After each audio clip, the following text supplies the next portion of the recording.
Good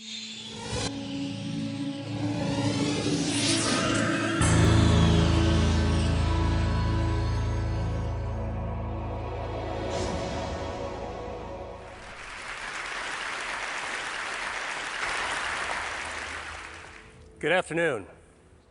There's a medical revolution happening all around us, and it's one that's going to help us conquer some of society's most dreaded conditions, including cancer. And the revolution is called angiogenesis, and it's based on the process that our bodies use to grow blood vessels. So why should we care about blood vessels? Well, the human body is literally packed with them, 60,000 miles worth in a typical adult. End to end, that would form a line that would circle the Earth twice. The smallest blood vessels are called capillaries. We've got 19 billion of them in our bodies. And these are the vessels of life.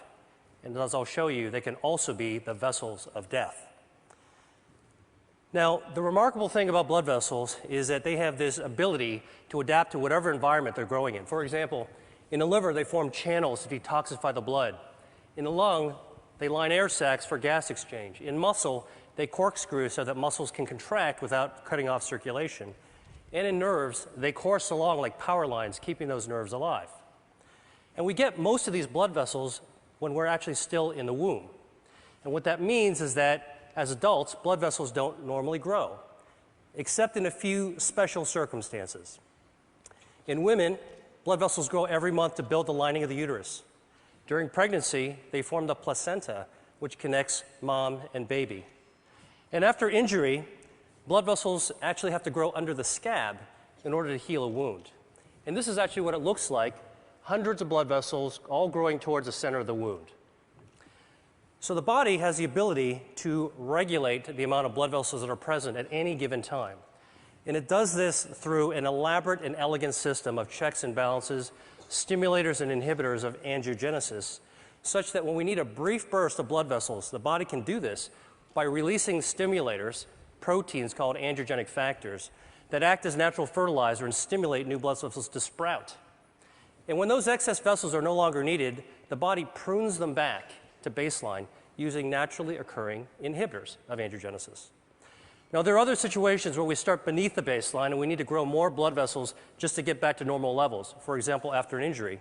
And the body can do that too, but only to that normal level, that set point. But what we now know is that for a number of diseases, there are defects in the system where the body can't prune back extra blood vessels or can't grow enough new ones in the right place at the right time. And in these situations, angiogenesis is out of balance. And when angiogenesis is out of balance, a myriad of diseases result.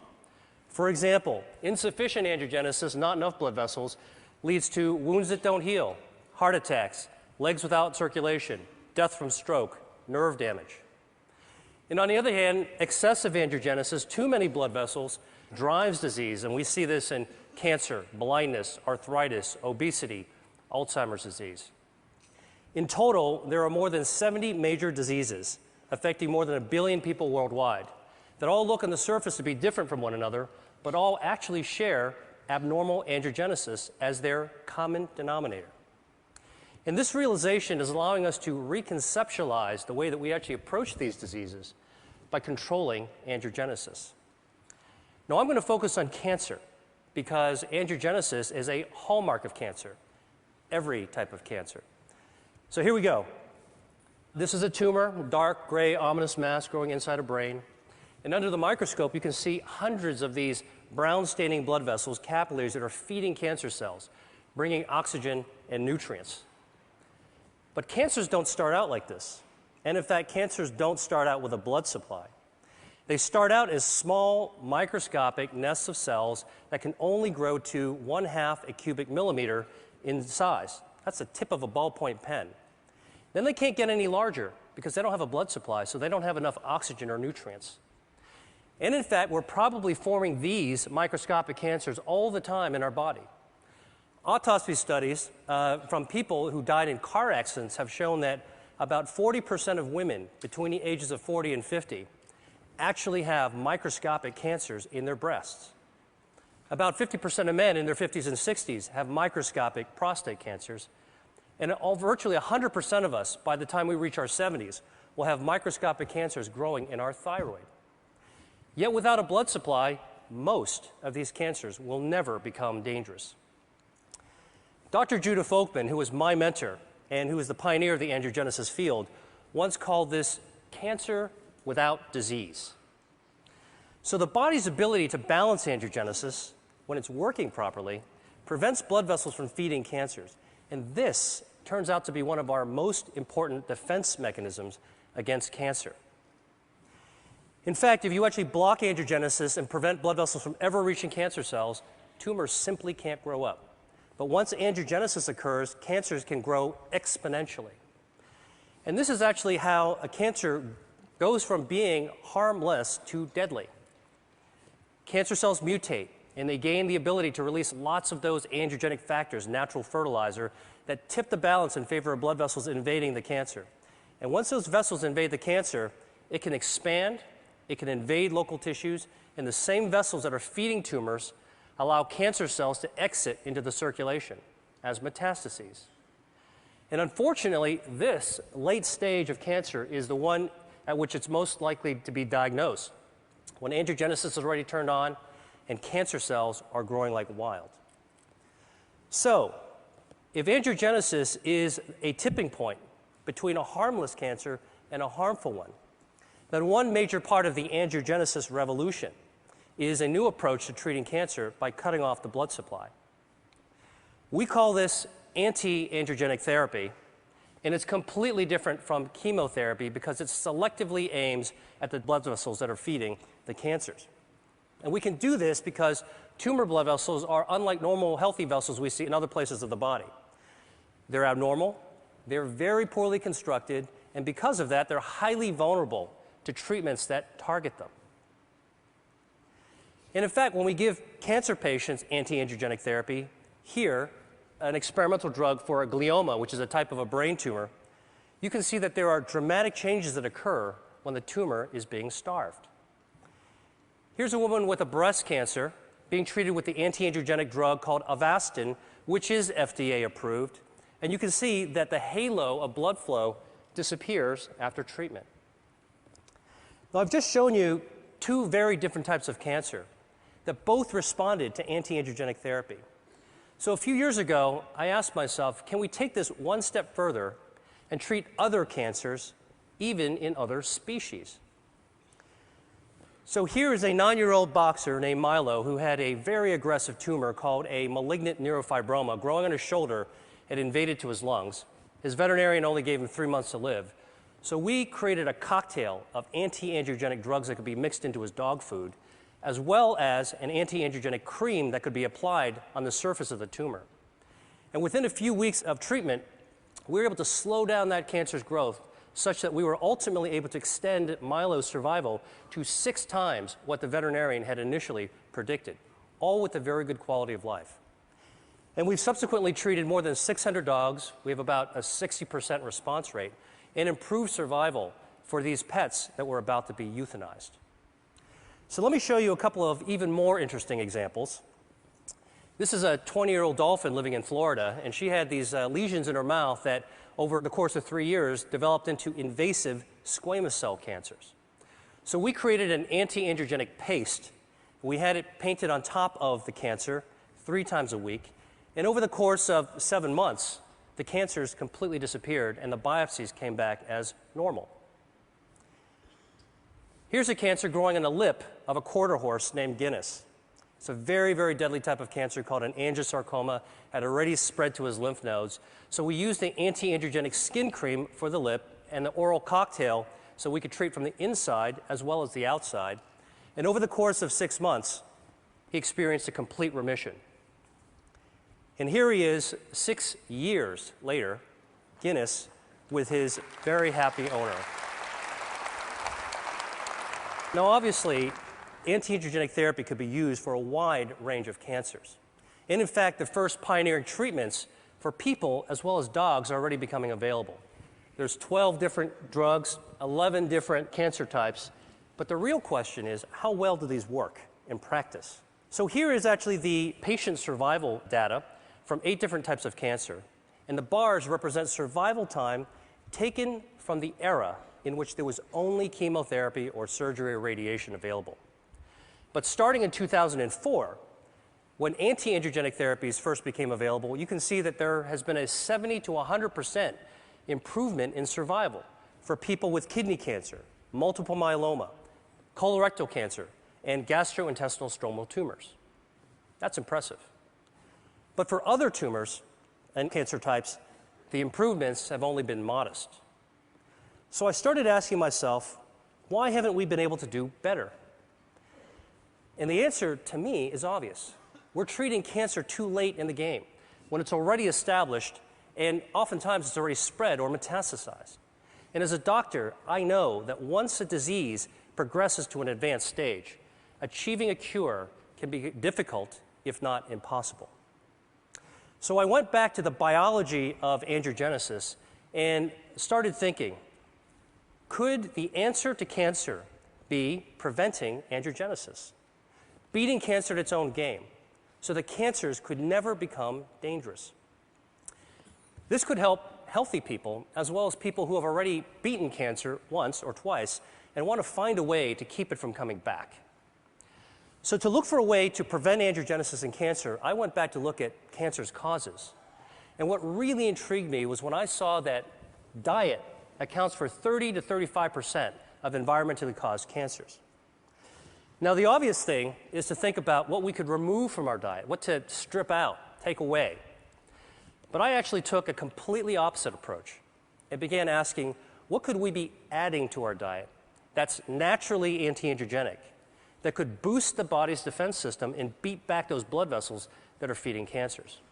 In other words, can we eat to starve cancer? Well, the answer is yes, and I'm going to show you how. And our search for this has taken us to the market, the farm, and to the spice cabinet, because what we've discovered is that Mother Nature has laced a large number of foods and beverages and herbs with naturally occurring inhibitors of angiogenesis. So here's a test system we developed. At the center is a ring from which hundreds of blood vessels are growing out in a starburst fashion. And we can use this system to test dietary factors at concentrations that are attainable by eating. So let me show you what happens when we put in an extract from red grapes. The active ingredient is resveratrol. It's also found in red wine. This inhibits abnormal angiogenesis by 60%. Here's what happens when we add an extract from strawberries. It potently inhibits angiogenesis. An extract from soybeans. And here is a growing list of our anti-angiogenic foods and beverages that we're interested in studying. And for each food type, we believe that there's different potencies within different strains and varietals. And we want to measure this because, well, while you're eating a strawberry or drinking tea, why not select the one that's most potent for preventing cancer? So here are 4 different teas that we've tested. They're all common ones. Chinese jasmine, Japanese sencha, Earl Grey, and a special blend that we prepared. And you can see clearly that the teas vary in their potency from less potent to more potent. But what's very cool is when we actually combine the 2 less potent teas together, the combination, the blend, is more potent than either one alone. This means there's food synergy. Here's some more data from our testing. Now, in the lab, we can simulate tumor angiogenesis, represented here in the black bar. And using this system, we can test the potency of cancer drugs. So the shorter the bar, less angiogenesis, that's good. And here are some common drugs that have been associated with reducing the risk of cancer in people. Statins, non-steroidal anti-inflammatory drugs, and a few others. They inhibit angiogenesis too. And here are the dietary factors going head-to-head against these drugs. You can see they clearly hold their own, and in some cases they're more potent than the actual drugs. Soy, parsley, garlic, grapes, berries. I could go home and cook a tasty meal using these ingredients. So imagine if we could create the world's first rating system in which we could score foods according to their anti-angiogenic, cancer preventative properties. And that's what we're doing right now.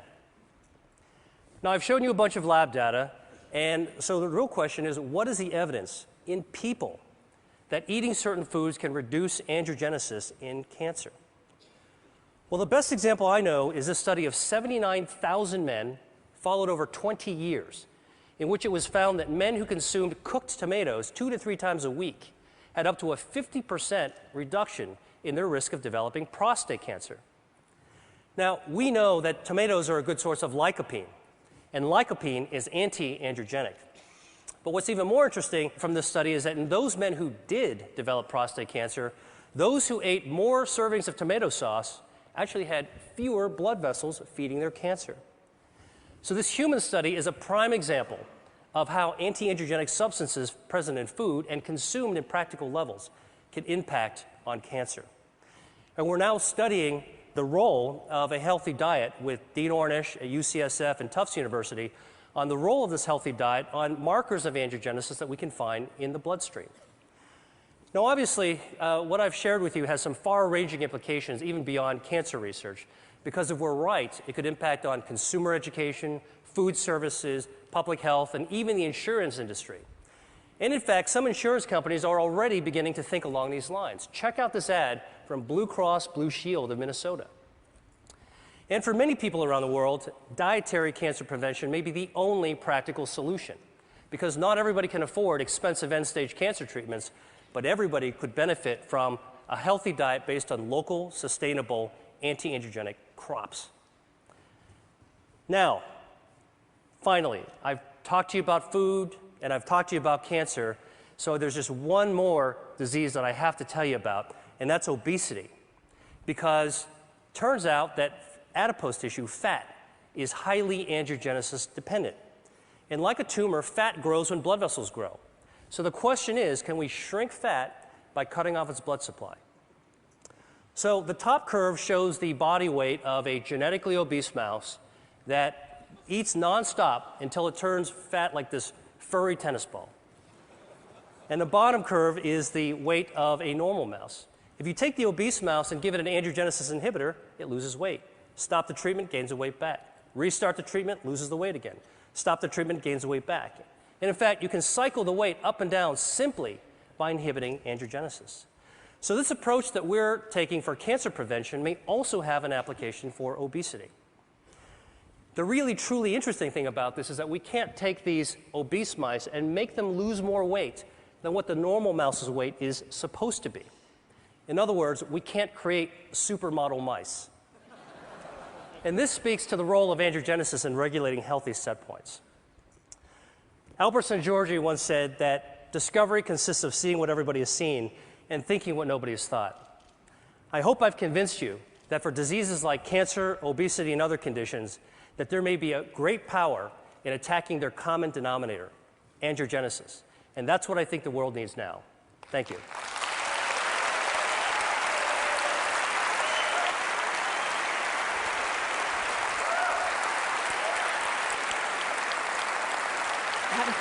So these drugs aren't exactly, they're not exactly in mainstream cancer treatments right now. For anyone out here who has cancer, what would you recommend? Do you recommend pursuing these treatments now for most cancer patients? So there are anti-angiogenic treatments that are FDA approved. And if you're a cancer patient or working with one, advocating one, you should ask about them. And there are many clinical trials. The Angiogenesis Foundation is following almost 300 companies. And there's about 100 more drugs that are in the pipeline. So consider the approved ones, look for clinical trials. But then between what the doctor can do for you, we need to start asking, what can we do for ourselves? And this is one of the themes that I'm talking about, is we can empower ourselves to do the things that doctors can't do for us, which is to use knowledge and take action. And if Mother Nature has given us some clues, we think that there might be a new future in the value of how we eat. And what we eat is really our chemotherapy 3 times a day. Right. And along those lines, for people who might have risk factors for cancer, would you recommend pursuing any treatments sort of prophylactically, or simply pursuing the right diet with lots of tomato sauce? Well, there's abundant epidemiological evidence, and I think in the information age, it doesn't take long to go to a credible source like PubMed, the National Library of Medicine, to look for epidemiological studies for cancer risk reduction based on diet and based on common medications. And that's certainly something that anybody can look into. Okay, well, thank you so much.